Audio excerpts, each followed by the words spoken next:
prize, a new product which is designed, a new prize which is designed to bring Europe and China closer together in these times where the world is shrinking, but maybe there are also some perspectives needed and encouragement needed to focus more on the EU and the Europe-China bilateral relationship from a journalistic perspective. So we've teamed up and we are very grateful to support the press club who is the initiator of this new prize.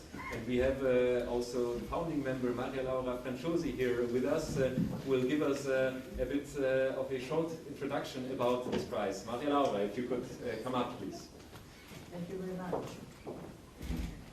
Thank you for your interest in this. Well, I have to say that otherwise this is so important. I think it's important to know what the role of the press clubs is. They are useful they contribute to building bridges between media, people and nations.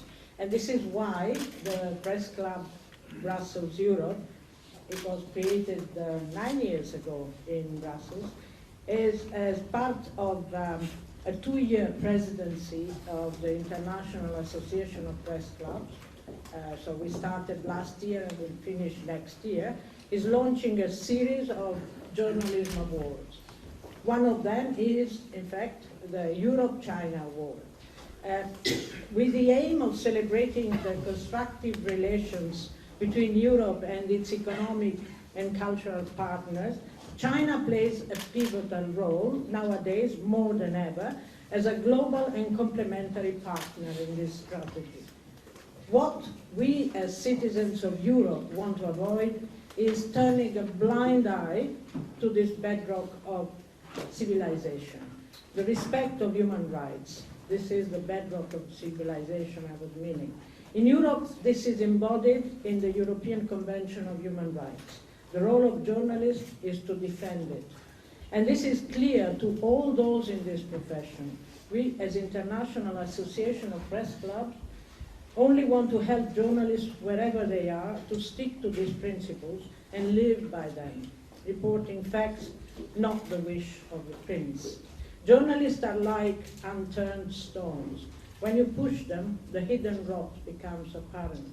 This is why we want to encourage them in their work by making the press everywhere in the world indispensable for the respect of this principle. So I think that we launched this prize and you're all informed about you will be informed about all the technicalities, the timing, etc.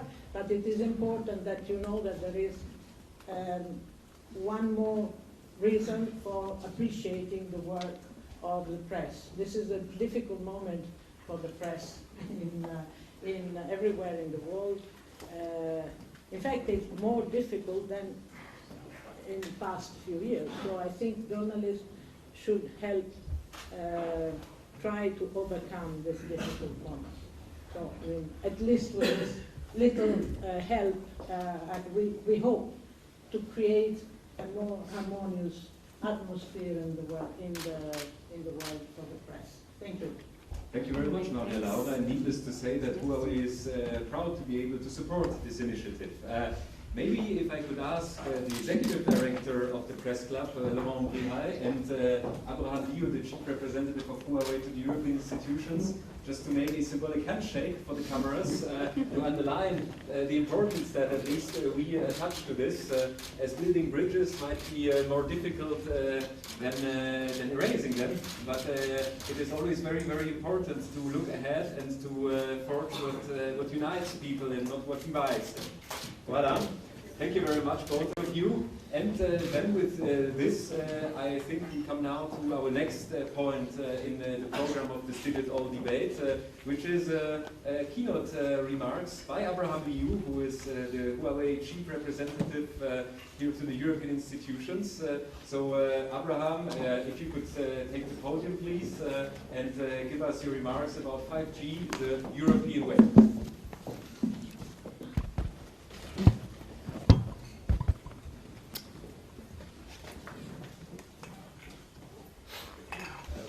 esteemed members of the press, distinguished guests, dear friends, good afternoon.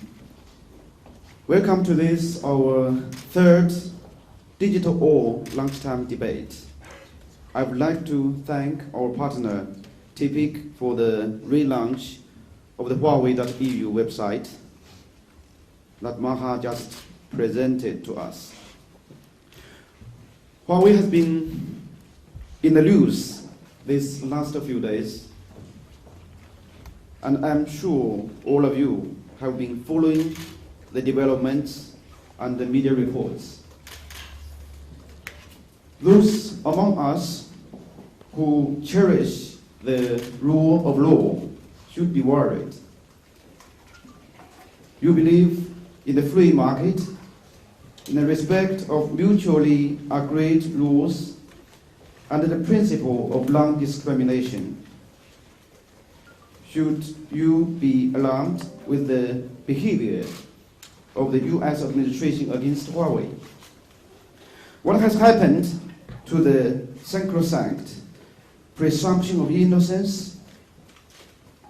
The founding fathers of the US Constitution would be alarmed when confronted with the actions of the Trump administration. In a very European way, Huawei has been respecting all applicable laws and regulations. That has been the cornerstone of our success in the international market. And now, Huawei is becoming the victim of the bullying by the US administrations. This is not just an attack against Huawei. It is an attack on the liberal, rules-based order, and this is dangerous. Now, it is happening to Huawei. Tomorrow, it can happen to any other international company. Can we shut the eyes to such behavior? If we do so, what will be the likely consequences of such a complacent appeasement in the future? I leave it to everybody to think about the significance of this development. Come back to today's topic, the 5G, the European way. This is the second biggest point I want to make today. Huawei's 5G solution is not just the best on the market, but it is to the large extent of European products. Many of the technologies are actually developed by the researchers and the scientists in Europe. As you may be aware, Huawei has been operating in Europe for nearly 20 years. We now have 12,200 employees in Europe, 70% hired locally. In 2018, we procured over 5.6 billion euros of goods and services in Europe. We have research partnerships with 140 top universities and research organizations across Europe. We want Europe to be at the vanguard of this 5G revolution to boost European economy and reinforce European industrial leading position. That is why we launched a campaign to coincide the EU elections, Vote for 5G, Vote Smarter, aimed at promoting awareness of 5G opportunities and the potential it has for strengthening European values and solidarity. I believe that the future technologies like 5G will actually help safeguard Europe's social model and European way of life. We know Europe's history and how back in 1950. Robert Schuman delivered his remarkable declaration, Bracing Europe for the Future. We are at another crossroads today.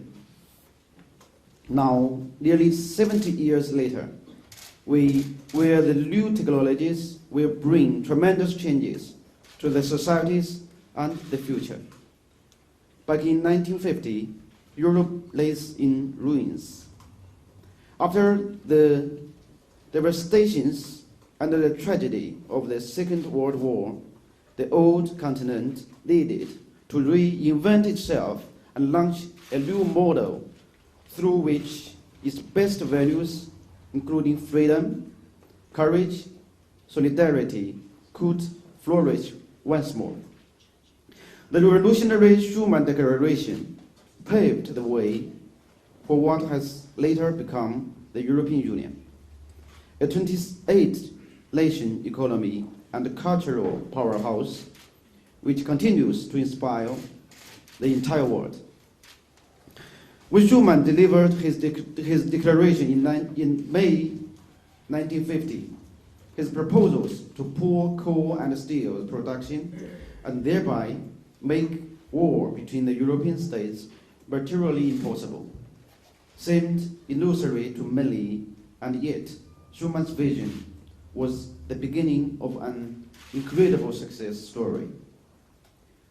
Huawei cares about a strong and united Europe, and we are ready to work with EU to roll out 5G the European way. This is a huge opportunity to Europe to be seized. The ICT revolution can work for Europe.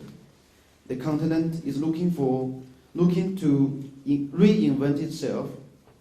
Huawei's 5G is a decisive part of the solution for Europe's contemporary challenges. We at Huawei understand the security concerns of the European governments, and we are ready to go for the extra mile. Because of the importance of 5G, as an industry leader, Huawei stands ready to sign no-spy agreements with governments and customers in all EU member states. Major European leaders seem to have a somewhat different mindset from the US. French President Emmanuel Macron at the Viva Tech conference in Paris last week said that France has no intention of launching a trade or tech war. And I quote him, "Our perspective is not to block Huawei or any company. Launching a trade or tech war vis-à-vis any country is not appropriate. It is not the best way to defend national security. France and Europe are pragmatic and realistic. We believe in cooperation and multilateralism." Also, German Chancellor Angela Merkel has stated that, I quote, for us, the security criteria are the decisive starting point in terms of deciding who will participate in the 5G deployment. We are pleased that Europe is coming out with its coordinated approach to 5G. The European Union has proved its capacity of bringing European countries together to develop some of the most advanced and comprehensive laws like GDPR. Europe should continue to drive the agenda forward. The EU should make decisions for the benefits of Europe and its own citizens. In a very European way, Huawei has been respecting all laws apart from that. Huawei will continue to persevere. We are a global company and our international operation will continue. Not only we are continuing to invest in Europe, we are also proactively mitigating the impact of the decisions made by the Bureau of the Industrial of the US Department of Commerce. Let me stress this. Huawei is going to do everything, is doing everything we can to make sure the negative impact of the decision is mitigated together with our business partner, including the one from US. So, in a nutshell, Huawei is here to stay in Europe, for Europe. We love the continent, and we will keep our contribution to a strong and united Europe. I look forward working with you together here in Brussels on this win-win relationship between Huawei and Europe. We have so much to gain together. In the spirit of Robert Schuman, let's seize the great opportunities. Thank you.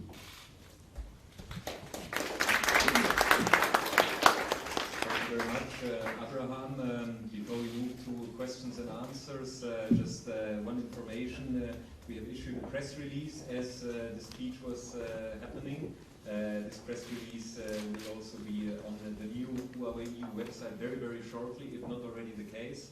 And the same applies also to the speech itself. So again, the speech you can find in very due course on huawei.eu. With this in mind, we are now available for a questions and answer sessions. Those of you who have questions, grateful if you could briefly just introduce yourself and the media you represent. Shall we start with Sam? Thank you.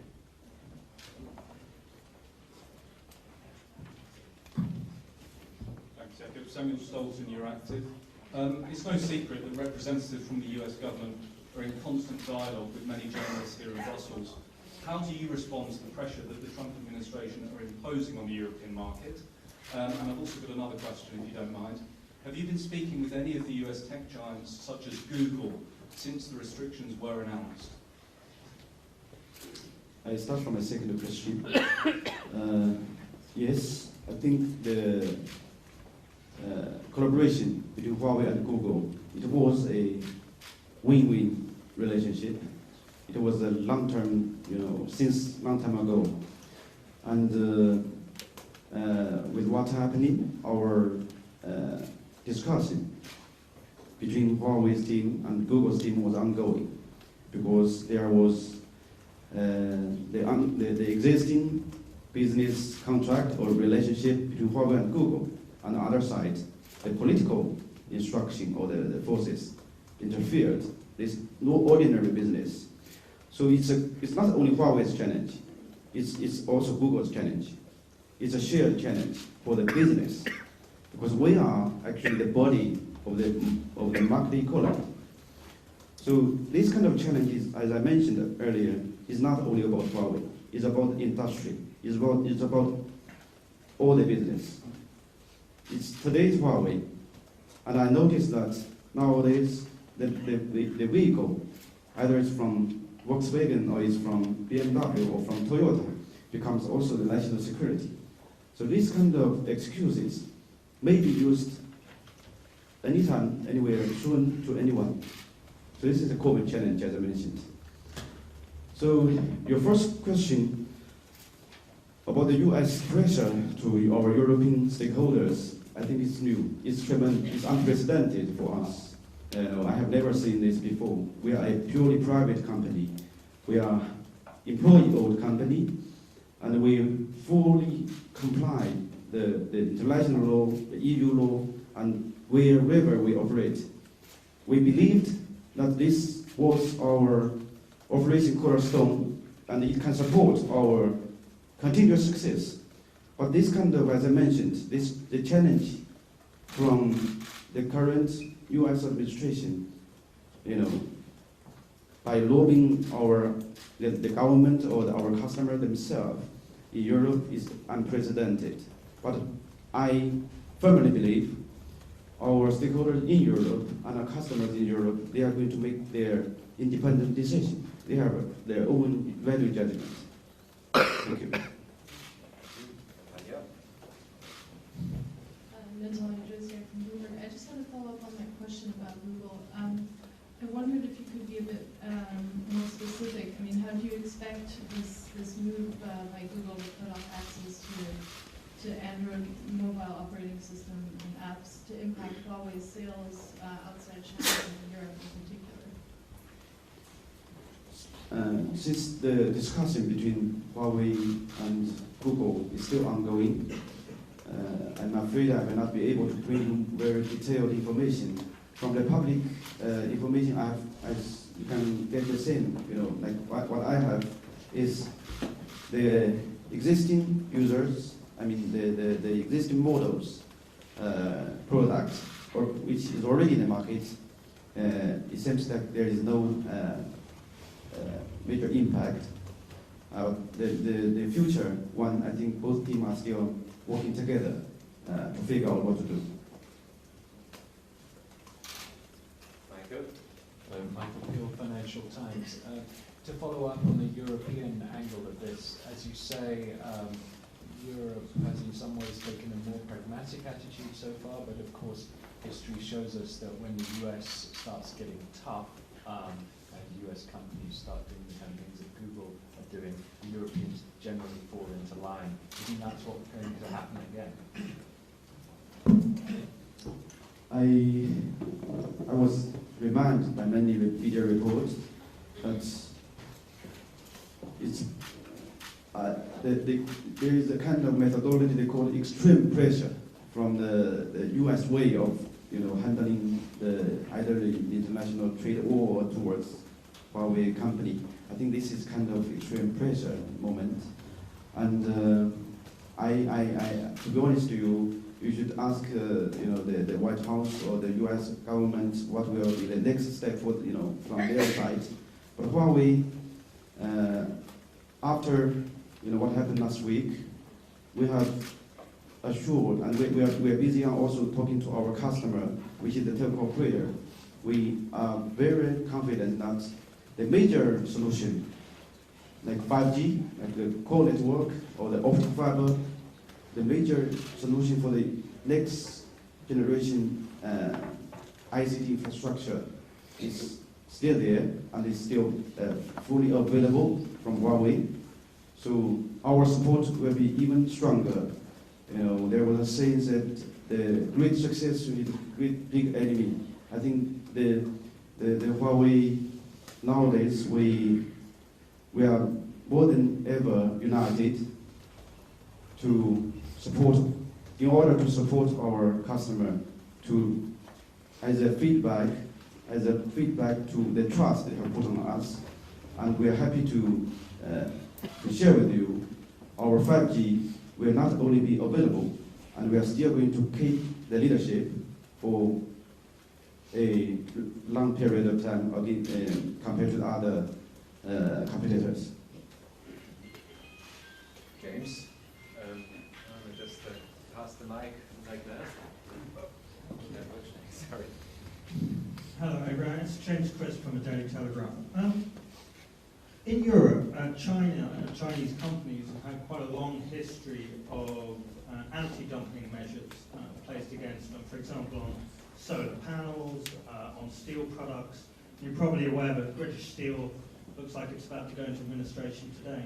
So why on earth should anyone in Europe shed tears for your company when other European companies are being put out of business by unfair competition from Chinese government-backed companies? First of all, I want to share with you, as I mentioned, Huawei, we are headquartered in Shenzhen. This is a fact. Nobody can choose where we were born. But as a matter of fact, Huawei in Europe, we are also a European company. We have 12,200 employees and a lot of research and development program and manufacturer, a lot of activities. Nowadays, I think ICT industry is one of the most global collaborated industry. If you compare Huawei to any other ICT company, the only difference may be only where the headquarters is registered. We all have the global research, global supply chain, and all the other European companies, they have also big factory or manufacturing center in China, R&D center in China. So that's the first message I want to share with you. In Huawei, we take ourselves as part of, European company, is a global company citizen. And if you talk about the trade balance, I'm not in a position to talk about the bigger picture, but in China, in the ICT industry, as far as I know, our major competitor from Europe, they get very big orders, last month from the Chinese tech operator, more than 2 billion or 3 billion US dollars values order. So I think the specific figure, if you are interested in, we can arrange you to have more input. We can arrange my colleagues to give you more detailed information. But I think as of my knowledge, it's quite healthy, the competition situation. Thank you. Yeah, will you take this one as well? Alan?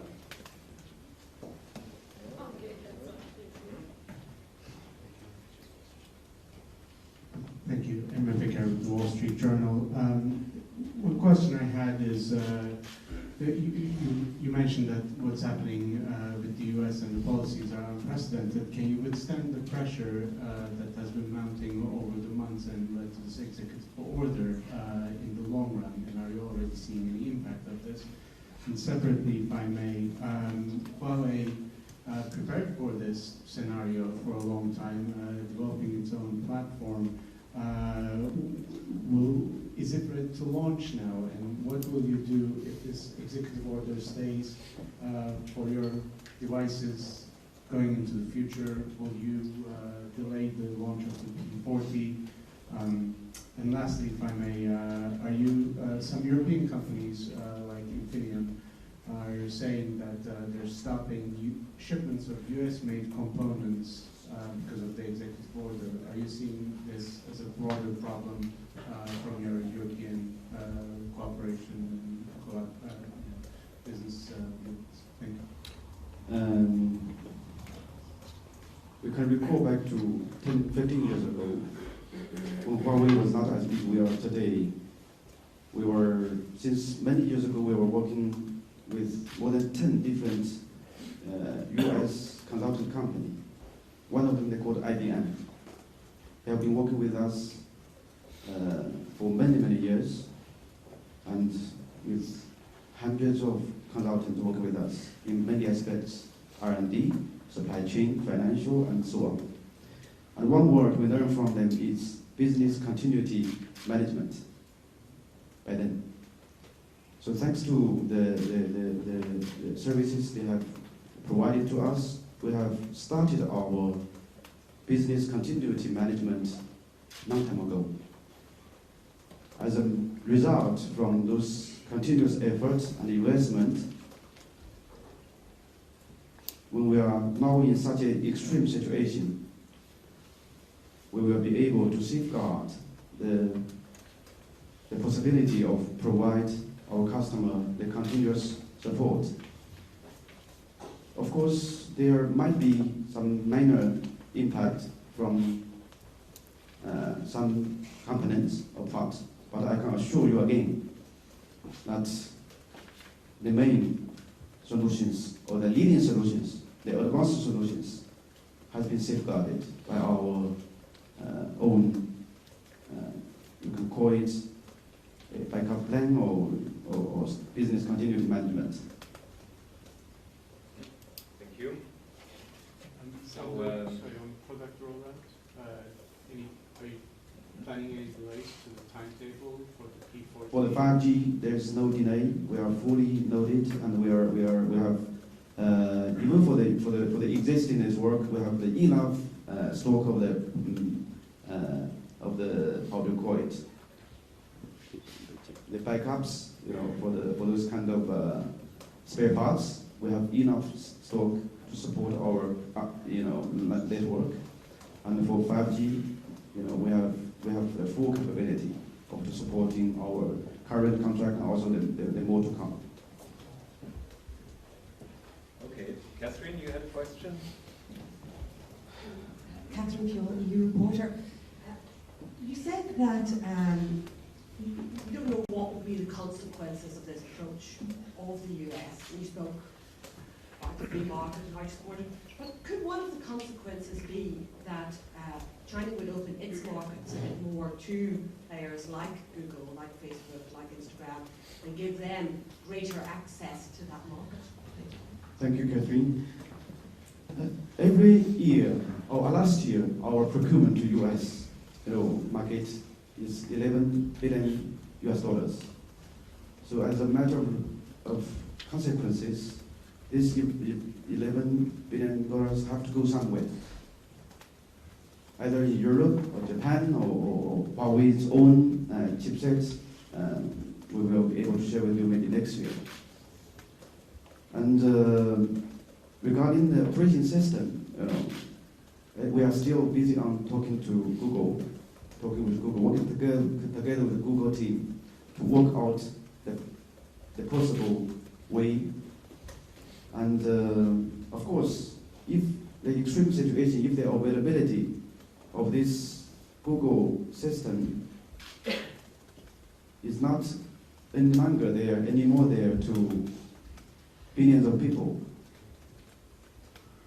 then I think the alternative option will naturally come out. It's either from Huawei or from who else.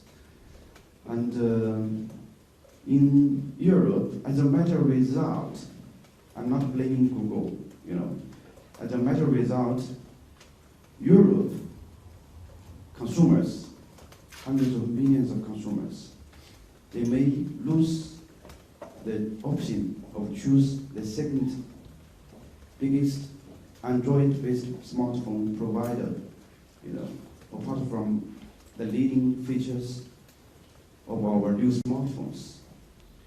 That's an extreme situation. So in terms of the market, free competition, for the availability for the consumers to choose, there are challenges for this market. I think I know Europe, maybe you have the DG competition in charge of this section, and you have the consumer associations who care about the consumers' interests. But, I'm also looking forward to see what kind of consequences to come. Yeah, but let's keep patient. Let's find out what we can do together with Google. Okay, so I think we're slowly coming to an end of the Q&A. Sophie, if you take the last one. Jacob promised me there are only 3 questions. Yeah. This is not a normal day, so. Thank you, Sophie Petit-Jean. Just a question.